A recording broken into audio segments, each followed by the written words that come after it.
Of course. Then we just have to put the right number into the red and...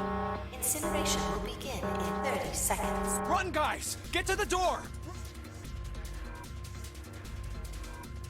Don't have much time. Man, I sure hope they can just trust me on this one, or we are all effed. Alright, no time to explain, just go. Quick, verify your numbers on the red. Verify? Who? What combination? All of us! We all need to verify! Why? You really think this is a good time to ask questions? Just do it! Hurry, hurry, hurry, hurry, hurry! Incineration will begin in 10 seconds. 9, 8, 7, 6, 5, 4, 3, 2. Central gate has been opened. Incineration system has been disabled.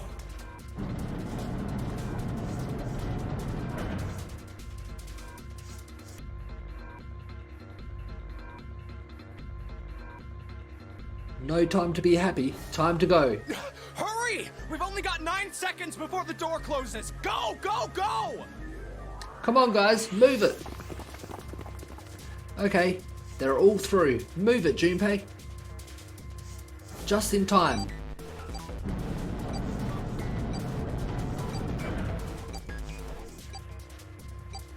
And there goes the door. No, don't calm down yet. You're not done. We've still got to find the dead.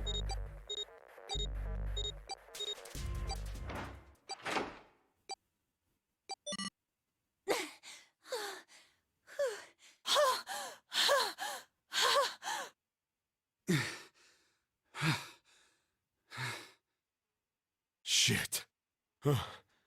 Looks like we made it, huh?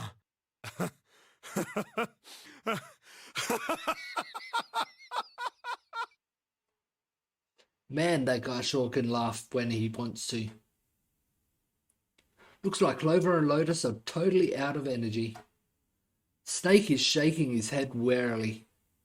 I just want to take a nap, but... Akane? Akane! Can you hear me? Akane! I want to tell her we made it. I want to tell her how good I feel, but nothing.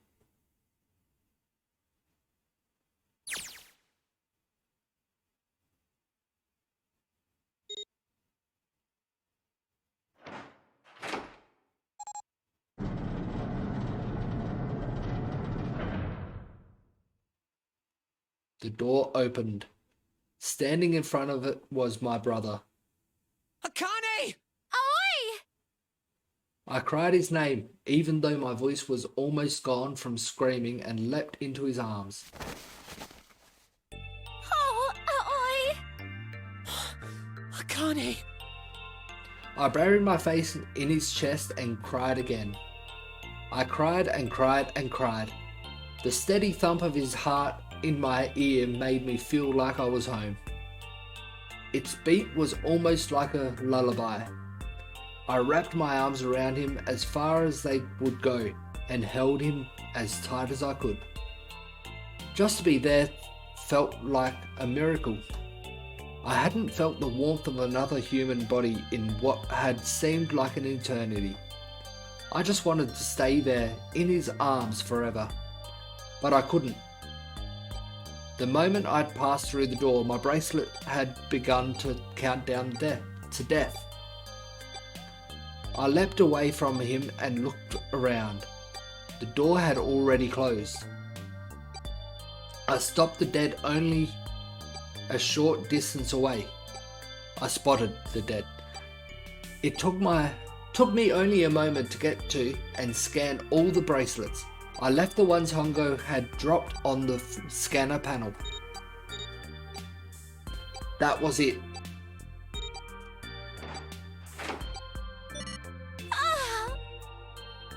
I took a deep breath and looked around again. The huge detective who we'd call Seven in 9 years, and Snake, the blind boy, were looking at me. They seemed to have been utterly stunned by my sudden appearance. Their eyes were wide and their mouth hung open. All right, let's get out of here. If we don't book it, we might run into Hongo again. Aoi was right. It was time we got moving. The mention of Hongo seemed to jar Seven and Snake out of their surprise, and they nodded. We took off running up the spiraling stairs to freedom.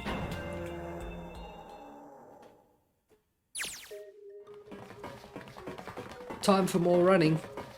But if they can get out of here, no wonder we're running so hard. My heart's beating so hard I can barely hear. God, I can't wait to breathe real air again. Huh? Is Seven talking? Hey, Junpei, can I ask you something? What's up? You're talking pretty calmly for running. That door, the one with the 9 on it. Why'd it open?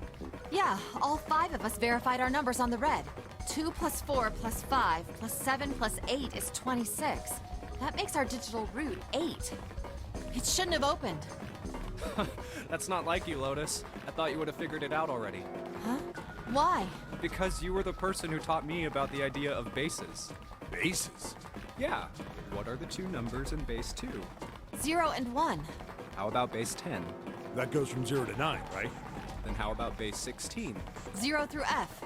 After 9, it starts at A and goes from there. B, C, D, etc. You're right. In other words, A in base 16 is 10 in base 10. B is 11, C is 12, D is 13, and so on. Yep. So, what about it? You don't get it? What if we keep going with that pattern? What if you go way past base 16 all the way to base 27? Base 27? Yeah. Well, the numerical digits are the same. So, I guess you'd add alphabetical digits. E is 14, F is 15, G is 16, H is 17, I is 18, J is 19, K is 20, L is 21, M is 22. N is 23, O is 24, P is 25. Yeah, and? What comes after that?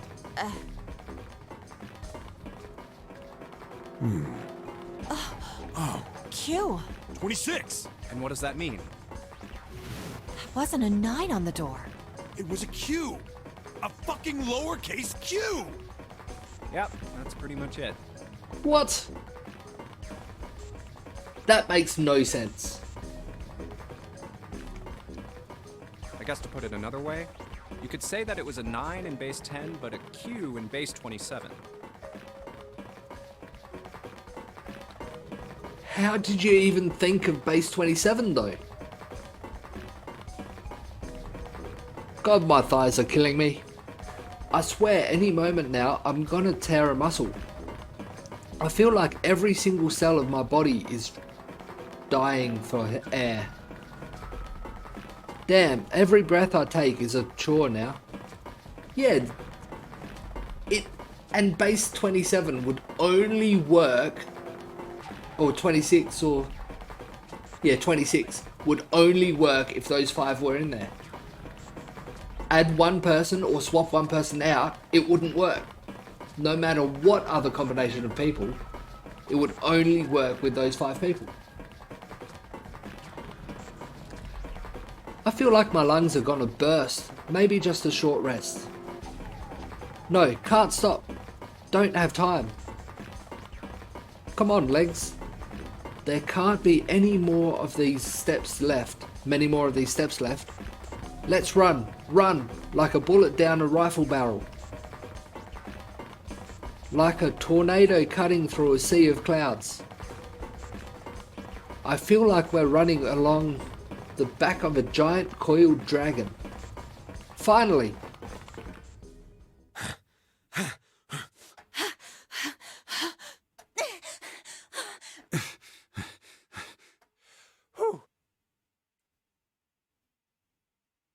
Jesus, I can barely breathe.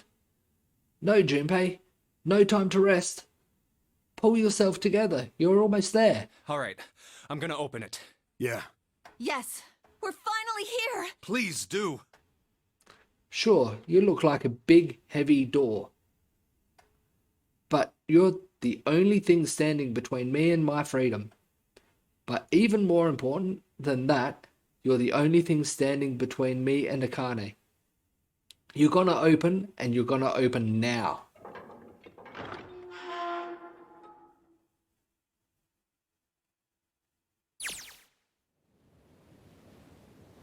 I felt a hand on my shoulder. It was Aoi's.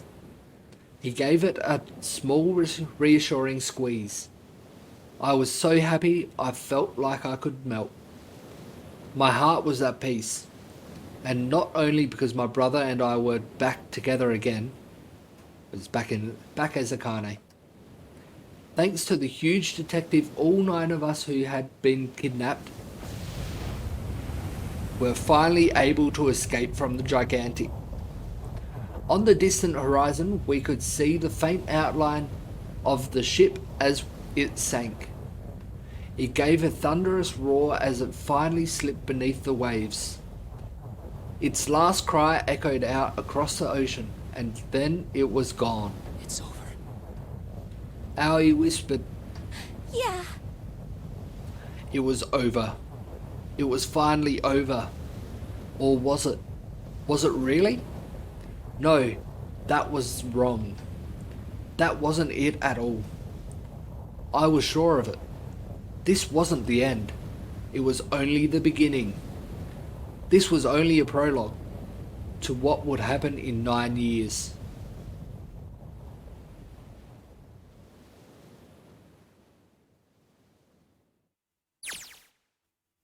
Yes, finally, air. Before I go to the next scene, I'm thinking they're at the Nevada building that was built to replicate the Gigantic and the puzzles in the Gigantic. Damn, that sun is bright. I can barely see anything. Huh? I gotta admit, this doesn't look quite like... Wait. No way. You have gotta be me. What? It can't be. This is... A desert. Yep. This is the building in the Nevada desert. the mock experiment building. Oh my god. This whole time we were in Building Q. Sure enough, that's a desert out there, with mountains all around it. Hello there, son. Boy, am I ever glad to see you. I don't think I have ever been so happy to see a sunrise. Huh? Did I just hear something fall? Right, our bracelets. I guess I've never really got a good look at the underside of one of these. Let's see what's inside you. Just a little electronic chip like in an ATM card. That's it. There's nothing else. Nothing that even looks like a detonator. There was never a detonator to begin with. Figures. Akane. Jumpy. Huh? Guess I must be pretty crazy about the girl if I think I'm hearing her voice in my mind, in the wind.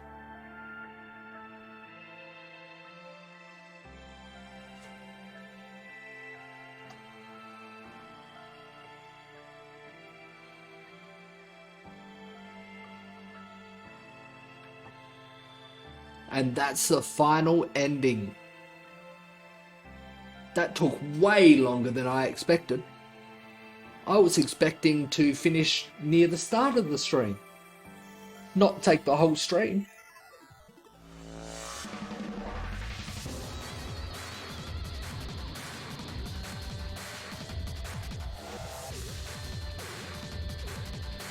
It definitely had the big twist at the end though. It was definitely a big twist of us talking to Akane in the past.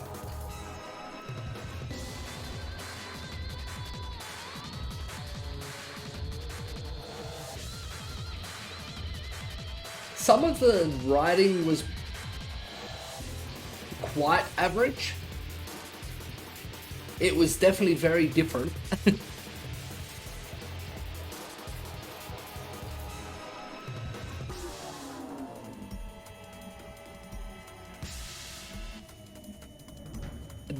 I suppose that would say why we didn't find why we didn't find Alice in the coffin, because we weren't on the boat and that wasn't Alice's coffin.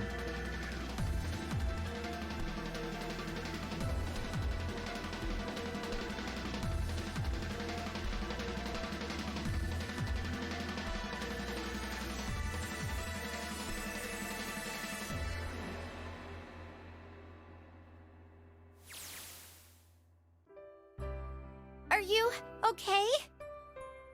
Oh, come on. This is nothing. Really? Yeah. You don't look okay. It was just before the end of elementary school. Jumpy and I were sitting next to each other on a small hill, looking down at the town as the sun slowly set. How does it look then? He was half serious and half joking. I thought about it for a minute first. Well, let's see. It looks like you kissed a toad and got warts, but then they just kept growing and growing and growing. What does that even mean? Junpei grinned and... Oh, ow, ow, ow, ow. See? I told you you're not okay. You're too reckless. You can't beat 5 8th graders, Jumpy. That's crazy. Whoa. Yeah, but I couldn't just stand there. I mean, don't you think so? I had to do something.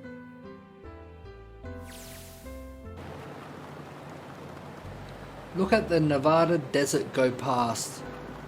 For an SUV, this thing has a pretty smooth ride. Sure was nice of someone to leave it for us outside the building. Keys in the ignition and gas in the tank. Almost like it was a present, you know? Anyway, we jumped in and now here we are, screaming across the desert. Lotus is over there in the passenger seat. Snake and Seven and I are all squeezed into the back seat here. I still can't believe we let her drive. Woohoo! This is so fun! This is so awesome! Driving is so great when there's nothing around, and there's no speed limit. Hey, Clover, watch those bumps, all right?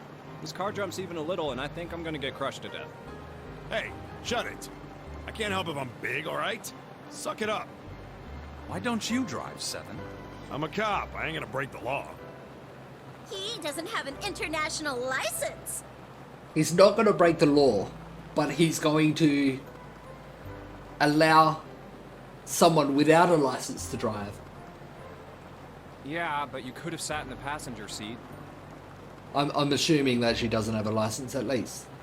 Oh, hell no. There's no way I'm giving this seat up. And Clover, there's no need to slow down. The car Santa and June are in should be somewhere down this road ahead of us. Yeah, I saw some fresh tire tracks going out. There's no doubt about it.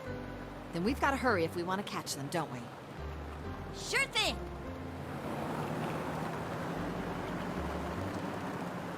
She doesn't have to drive so fast. Man, I didn't even think a car like this could go this fast. We're sure throwing out up a lot of dust.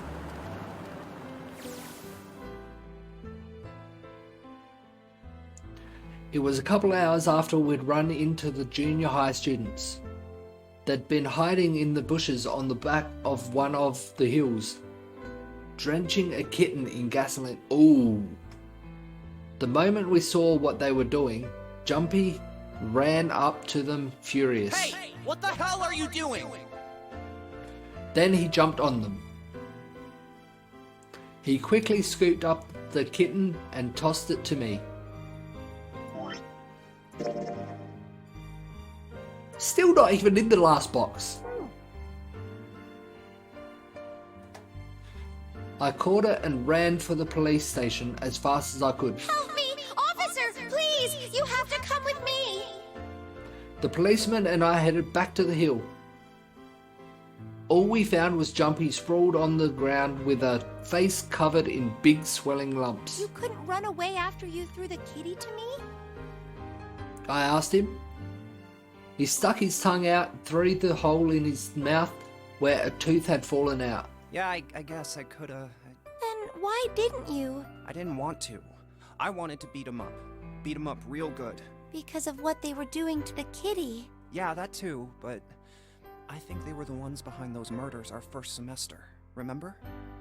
Oh, you mean the bunnies. Ah. Yeah, the bunnies. He plucked some grass from the ground and tossed it into the wind. They asked me what elementary school I was from, so I told them. And then they said they'd do the same thing to you that they did to the rabbits. I couldn't forgive them for that, so I... Hey, there's still some stuff I don't get. Of course, they probably don't know any more than I do. Like Ace. Well, I guess I should say Gentaro Hongo. Why did he create the Nonary project? Anybody? Any ideas? Why don't you ask him yourself? Well, yeah, I guess I could. He's still in the trunk, I assume? Yeah, he is. Still tied up, I'm assuming, with his mouth taped shut. His eyes just look empty, no emotion. He looks like he's just given up. I wonder if he even cares what happens to him anymore. Hey, were you listening to us? Yeah, go ahead and try to pretend you weren't, you old bastard. Let's get that tape off your mouth. Come on, I know you were. Answer me. You could at least look at me when you talk, man. I only wanted to see the faces. Human faces. What? I thought if I could gain the ability to access the morphic field set, then perhaps I could see faces. So you kidnap kids and force them to play your game? By peering into people's minds, you could understand how they were processing the expressions of others. That's it? Yes, if you want to put it simply. But if you are looking for a more philosophical answer, I could supply that as well. You see, the human collective consciousness... I think that's enough out of you, pal. Time for the tape to go back on. All right, so what's your second question? You said there were some things you didn't get, didn't you? Well, somebody's a little nosy. Well, my next question doesn't really have anything to do with you two. This is for you, Seven. It's about the whole Alice thing. What's the deal with that? Well, see, 9 years ago, after I escaped from the Gigantic, I kept going after Hongo on my own, hoping I'd catch him when he finally slipped up. During the course of my investigations, I learned a lot more about the Gigantic. I also found out about Gordain and Alice. You're not really answering my question. Was there actually a girl who wouldn't melt at room temperature? Sounds like Hongo has something to say. Alright, fine. I'll let you talk. But you gotta behave. What? Alice doesn't exist. 9 years ago, I found Alice's coffin behind the library on the bottom deck. There was nothing in it but the root of a peculiar plant. My research determined that it was a member of the genus Madrigora, of the family Solanaceae. I was able to extract a particular alkaloid from it. I used that extract to create Soparu. Its creation was a tremendous boon to my firm, and we grew rapidly. This is gonna go on forever. Tape's going back on, Hongo. The rest of my questions can wait a bit. For now, I think I'll just enjoy the ride. Here, this is for you. What's this? This is, for you, doll. His name is Junpei. Jumpy pulled something out of his pocket and shoved out his arm toward me. In his hand was a doll made of yarn, small enough to fit in his palm. Jumpy, are you sure it's, for you, doll? Huh? Yeah, the lady at the shop said so, so that means it's for you, right? Are you sure it's not a voodoo doll? Yeah, probably said voodoo, not you for you. Wait, what? That's... Oh, man. Oh, man. Well, it sure looks like a voodoo doll. I mean, you do know what a voodoo doll is used for, right? Yeah, I guess calling it Junpei isn't a very good idea then. Why are you giving me this anyway? It just seems really sudden. Well, you know how after June, we aren't gonna get to see each other too much? I mean, we're gonna be in different schools, and I just thought I'd, you know, Oh, okay, well, how about we call it June then? Okay. So, I wanted to give you this. You sound like some sort of tribal chief in a bad movie. Yeah. Yes. I, head of tribe. This doll, traditional charm of tribe.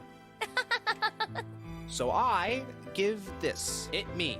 So we always together. Oh, Jumpy. If something bad, then hold and pray. No, we don't know why Lotus was there. I go wherever you are. So here, take. I reached my hand out and picked up the doll gently. Thank you. Thank you so much, Jumpy. Before I knew it, I was crying. Tears streamed down my face and fell onto June's tiny yarn body. Oh, Jumpy. I'll never forget you. I promise. Jumpy looked straight into my eyes and said just 5 words. I'll never forget you either. The sky was a beautiful crimson red as it melted down toward the horizon. The last golden rays of sunlight stretched out across the city and painted themselves across the hills. We sat bathed in the warm light of evening, just the two of us, leaning gently against one another, shoulder to shoulder. The sun set and we still didn't leave. We watched in silence as the darkness deepened and one by one, the lights of the town began to flicker on.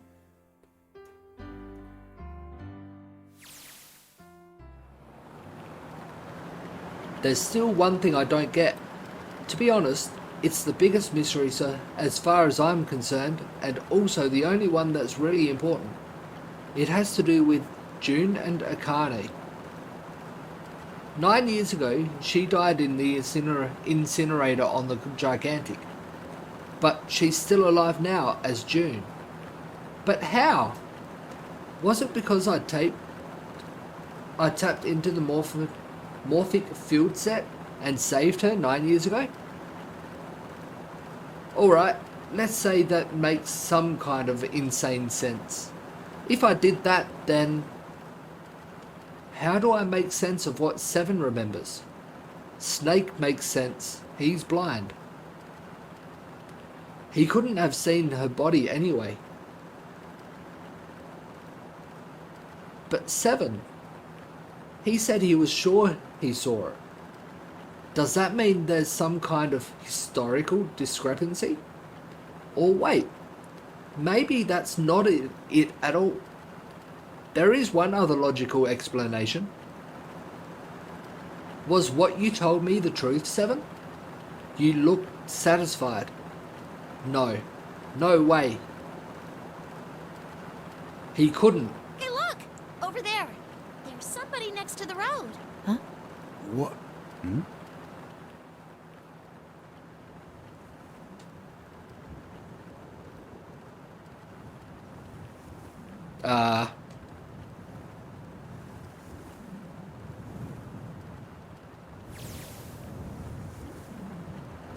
The burning gaze of the Nevada sun pounded down on her head. The desert around her rippled with heat. Standing there on that shimmering plain was a woman, her arm out and her thumb up. It would not be long before Junpei realized who she was. Alice?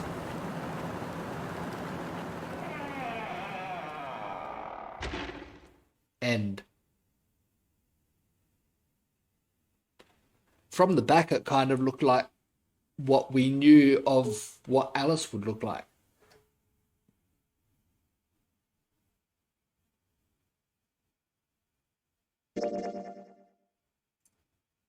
This will fill in those last 2 spots. Yep, coffin and then Akane/June. And that is everything done.